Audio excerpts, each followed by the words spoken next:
হ্যাঁ, আজকে ভিডিওর ইন্ট্রোটা শুনেই হয়তো অনেকে ধরে ফেলেছো এটা কোন দিনের ভিডিও ছিল। হ্যাঁ, ঠিকই ধরেছো, এটা রাম মন্দির উদ্বোধনের দিনের ভিডিও ছিল। আমাদের পাড়ার থানে এই ঠাকুরতলায় হয়েছিল রাম মন্দির উদ্বোধন অনুষ্ঠান উপলক্ষে একটা ছোট্টখাটো অনুষ্ঠান। তো আমার সেজ দাদু এখানে পুজো করেছিল। আর এই যে তিনজন মানুষকে দেখতে পাচ্ছ, এনারা আমারই দাদু হন। তো আমার ভাইটা দেখো সারাদিন দৌড়াদৌড়ি করে কষ্ট হয়ে গেছে, তাই এখন কোলে উঠে বসে আছে।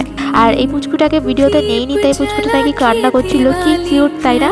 আর তারপরে দেখো ভগবানের অভিষেকের পর এখানে গলায় মাল্যদান করছিল আমার দুই দাদু। আর তারপরে বৃন্দাদেবী গলায় মাল্যদান করে আমাদের অনুষ্ঠান এখানে শুরু হয়ে গেছিল। আর এখানে তারপর চলছিল পুষ্পাঞ্জলি দেওয়ার পালা। আর তারপর পুষ্পাঞ্জলির পর হয়েছিল ভোগ আরতি। আর তারপর কিছুক্ষণ দাদু পাঠ করলো। আর পাঠ করার পর সবাই এখানে ভগবানের সামনে বাতি ধরিয়ে আজকের অনুষ্ঠানটা শেষ করা হলো। আর তারপরে আমরা প্রসাদ পেতে বসে গেছিলাম। আর প্রসাদে ছিল খিচুড়ি আর বাঁধাকপির ঘন্ট।